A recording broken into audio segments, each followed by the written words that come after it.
நேயர்களுக்கு அன்பும் நன்றிகளும். பழைய பேப்பர் நிகழ்ச்சிக்கு உங்களை வரவேற்கிறோம். நம்ம பேப்பர்ல நம்ம பசங்க சுட சுட என்ன போட்டிருக்கானோ. விண்வெளிக்கு இந்திய வீரர் சுபான்சு சுக்லா போனதை சாதனையாக இன்று கொண்டாடி வருகிறோம். பிரதமர் மோடி பெருமையாக பேசி வருகிறார். இதையெல்லாம் 41 ஆண்டுகளுக்கு முன்பே சாதித்து காட்டியவர் இந்திரா காந்தி. அதுவும் பைசா செலவில்லாமல் அந்த சாதனையை நிகழ்த்தி காட்டிய வரலாறை தான் இந்த பழைய பேப்பர் நிகழ்ச்சியில் பார்க்க போகிறோம். 41 ஆண்டுகளுக்கு பிறகு இந்திய வீரர் சுபான்சு சுக்லா விண்வெளிக்கு சென்று சாதனை படைத்திருக்கிறார். சர்வதேச விண்வெளி நிலையத்தில் அவர் 14 நாட்கள் தங்கியிருந்து ஆய்வு நடத்தப் போகிறார். 2027ஆம் ஆண்டில் மனிதனை விண்ணுக்கு அனுப்பும் திட்டமான ககன்யான் திட்டத்தை செயல்படுத்த தீவிர நடவடிக்கை எடுத்து வருகிறது இந்திய விண்வெளி ஆராய்ச்சி நிறுவனமான இஸ்ரோ. இதற்காக சுபான்சு சுக்லா உள்பட 4 பேரை இஸ்ரோ தேர்வு செய்தது. அவர்களுக்காக சிறப்பு பயிற்சியும் அளிக்கப்பட்டன. மனிதனை விண்ணுக்கு அனுப்பும் திட்டத்தின் முன்னோட்டமாக சர்வதேச விண்வெளி ஆராய்ச்சி நிலையத்துக்கு இந்திய வீரரை அனுப்ப இஸ்ரோ முடிவு செய்தது.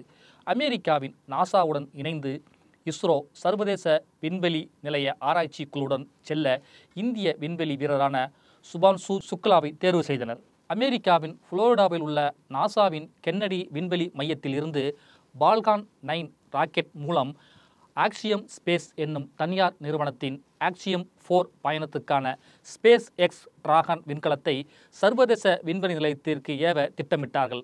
இதில் இந்திய விண்வெளி வீரர் சுபான்சு சுக்லாவுடன் அமெரிக்க, ஹங்கேரி, போலந்தைச் சேர்ந்தவர்களும் இடம்பெற்றனர். இந்த திட்டத்துக்காக இந்திய விமானப்படையில் பணியாற்றிய சுபான்சு சுக்லா உட்பட 4 பேர் தேர்வு செய்யப்பட்டனர். அதே நேரம் அமெரிக்காவின் ஸ்பேஸ் எக்ஸ் நிறுவனம், எஸ்பேஸ் ஆக்சியம் நிறுவனங்கள் இணைந்து சர்வதேச விண்வெளி நிலையத்துக்கு வீரர்களை அனுப்பும் ஆக்சியம் 4 என்ற திட்டத்தை உருவாக்கியது. ககன்யான் திட்டத்துக்கு இது முன்னோடியாக அமையும் என்று கருதிய இந்தியாவும் ஆக்சியம் 4 திட்டத்தில் சேர்ந்தது. பால்கான் 9 ராக்கெட் விண்ணில் ஏவப்படும் தேதி ஜூன் 25ஆம் தேதி என முடிவு செய்யப்பட்டது. அமெரிக்காவின் புளோரிடாவில் உள்ள கென்னடி விண்வெளி மையத்தில் உள்ள 39A ஏவுதளத்தில் இருந்து பால்கான் 9 ராக்கெட் சுபான்சு சுக்லா உட்பட 4 விண்வெளி வீரர்களுடன் வெற்றிகரமாக விண்ணில் பாய்ந்தது. ராக்கெட்டில் இருந்து பிரிந்த டிராகன் விண்கலம் 28 மணி நேரம் பயணித்து சர்வதேச விண்வெளி நிலையத்தை கடந்த 26ஆம் தேதி மாலை அடைந்தது. 2 நிலைகளை கொண்ட பால்கான் 9 ராக்கெட்டில் முதல் நிலை ராக்கெட் தரையில் இருந்து புவிவட்ட சுற்றுப்பாதைக்கு சென்றதும் விண்வெளி வீரர்கள் இருக்கும் ஸ்பேஸ் எக்ஸ் டிராகன் விண்கலம் அதிலிருந்து பிரிந்துவிடும். இதையடுத்து பால்கான் ராக்கெட் பூமிக்கு திரும்பியது. அதைத் தொடர்ந்து பின்னர் டிராகன் விண்கலம் சர்வதேச விண்வெளி நிலையத்தை நோக்கி பயணித்து இலக்கை சென்றடைந்தது. இதில் செல்லும் 4 வீரர்களும் அங்கு 14 நாட்கள் தங்கியிருந்து 60 ஆய்வுகளை மேற்கொள்வார்கள். இதில் இந்திய வீரர் சுபான்சு சுக்லா பயிர்களை விளைவித்தல் உள்ளிட்ட 7 ஆய்வுகளை மேற்கொள்ளப் போகிறார். இந்தியாவில் பிறந்த ராகேஷ் சர்மா கடந்த 1984ஆம் ஆண்டு ரஷ்யாவின் விண்வெளி நிலையத்துக்கு சென்றார். இதையடுத்து 41 ஆண்டுகளுக்கு பிறகு விண்வெளிக்கு செல்லும் இந்தியர் என்ற சாதனையையும் சர்வதேச விண்வெளி நிலையத்துக்கு செல்லும் முதல் இந்தியர் என்ற பெருமையையும் சுபான்சு சுக்லா பெறுகிறார். உத்தரப்பிரதேச மாநிலம் லக்னோவில் பிறந்த சுபான்சு சுக்லா இந்திய விமானப்படையிலும் பணியாற்றியவர். சர்வதேச விண்வெளி நிலையத்தில் இருக்கும் இந்திய வீரர் சுபான்சு சுக்லாவுடன் பிரதமர் மோடி இணைய நேரலையில் பேசியிருக்கிறார். அப்போது அவர் ஒட்டுமொத்த இந்தியர்களின் கனவை பிரதிபலிக்கிறீர்கள் என்று சுபான்சு சுக்லாவுக்கு பாராட்டு தெரிவித்தார். சுமார் 400 கிலோமீட்டர் தொலைவில் விண்வெளியில் பூமியை சுற்றி வரும் சர்வதேச விண்வெளி நிலையத்தில் இருக்கும் இந்திய வீரர் சுபான்சு சுக்லாவுடன் பிரதமர் மோடி வெப்காஸ்ட் நேரலை மூலம் தொடர்பு கொண்டு பேசியிருக்கிறார். அப்போது சுபான்சு சுக்லாவுக்கு அவர் வாழ்த்துக்களை தெரிவித்தார். சுபான்சு சுக்லா மோடியிடம் 18 நிமிடங்கள் உரையாற்றியிருக்கிறார். அனைவரின் அன்பால் மகிழ்ச்சியாக இருக்கிறேன். தினமும் 16 முறை சூரிய உதயத்தையும் அஸ்தமனத்தையும் பார்க்கிறேன்.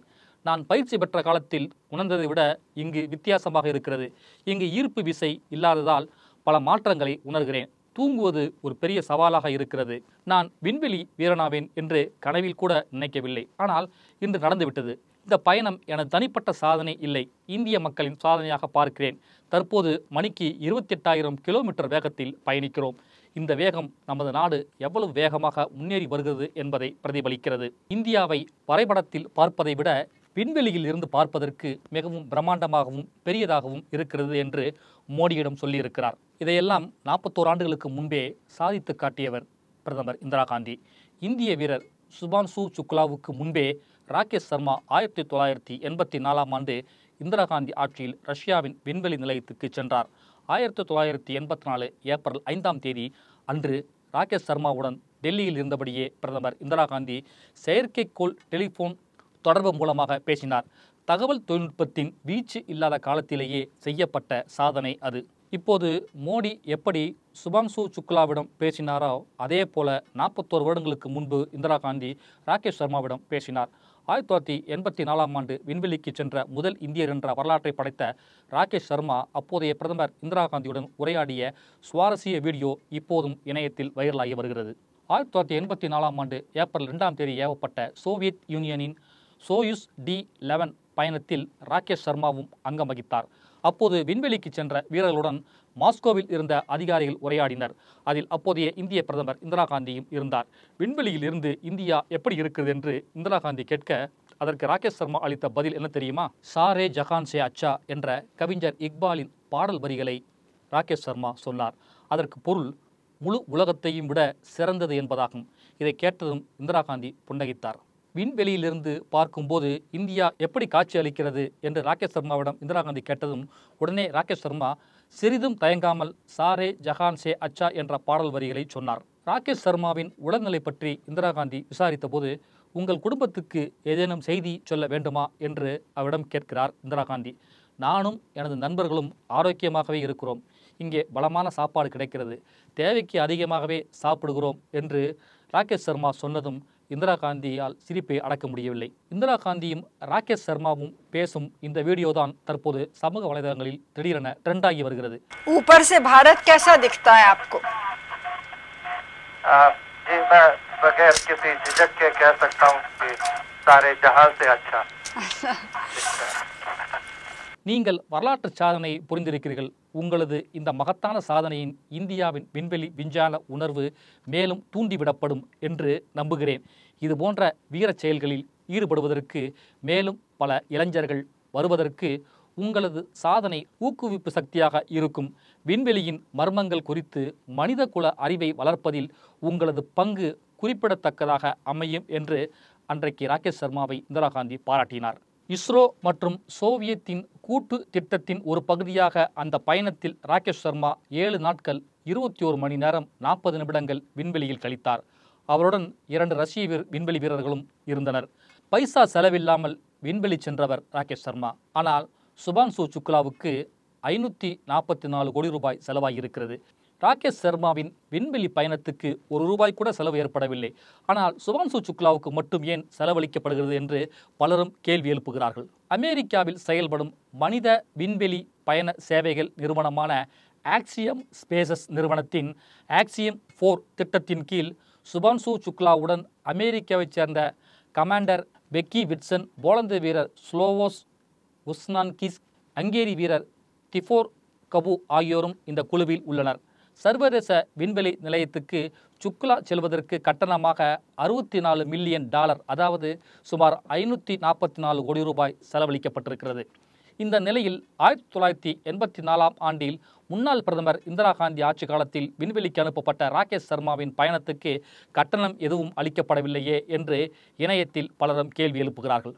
சர்மா, சுக்லா ஆகிய இருவரின் விண்வெளி பயணங்களும் வேறுபட்டவை. சோவியத் யூனியனின் சோயுஸ் விண்கலத்தில்தான் இந்தியா சோவியத் கூட்டாண்மையில் ராகேஷ் சர்மா விண்வெளி பயணத்தை மேற்கொண்டார். சோவியத் இன்டர்கோஸ்மோசஸ் திட்டமானது பொதுவாக நட்பு நாடுகளுக்கான செலவுகளை உள்ளடக்கியது. ஆனால் சுக்லாவின் விண்வெளி பயணமானது வணிக ரீதியாக ஏற்பாடு செய்யப்பட்டது. இந்த பயணத்தின் போது 8 நாட்களில் 43 ஆய்வுகளை ராகேஷ் சர்மா நடத்தினார். ஆனால் சுபான்சு சுக்லாவின் பயணம் அரசின் ஏற்பாடு அல்ல. சர்வதேச விண்வெளி நிலையத்துக்கு அமெரிக்காவைச் சேர்ந்த தனியார் நிறுவனமான ஆக்சியம் ஸ்பேஸின் இருக்கையில்தான் சுக்லா சென்றுள்ளார்.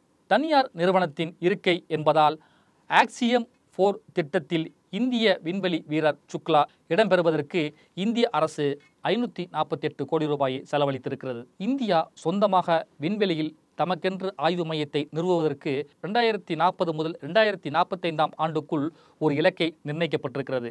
அந்த இலக்கை அடைவதற்கான முதல் படியாக சுபான்சு சுக்லாவின் இந்த பயணம் அமையும். விண்வெளிக்கு போய்விட்டு வந்த பிறகு ராகேஷ் சர்மாவுக்கு சினிமா வாய்ப்புகள் எல்லாம் வந்தன. ஆனால் அதனை எல்லாம் அவர் மறுத்துவிட்டார். விண்வெளி சம்பந்தப்பட்ட சினிமாவில் நடிக்க அழைப்பு வந்ததால் ஒப்புக்கொள்வீர்களா இந்திய விண்வெளி வீரர் ராகேஷ் சர்மாவிடம் கேட்டதற்கு மாட்டேன் என்று அன்றைக்கு பதில் சொன்னார். தனது அபிமான டெஸ்ட் பைலட் பணியிலிருந்து அவரை எந்த கவர்ச்சியும் பிரிக்க முடியாது. சினிமா உலகம் கோடி கோடியாக கொட்டி கொடுத்தாலும் ராகேஷ் சர்மா மயங்கிவிட மாட்டார் என்பது எனக்கு தெரியும் என்று அவரது மனைவி மது சர்மா அன்றைக்கு சொன்னார். வீடியோ பற்றிய உங்கள் கருத்துக்களை கமெண்ட்டில் சொல்லுங்கள். மறக்காமல் நம்ம சேனலை ஃபாலோ பண்ணிக்கங்க.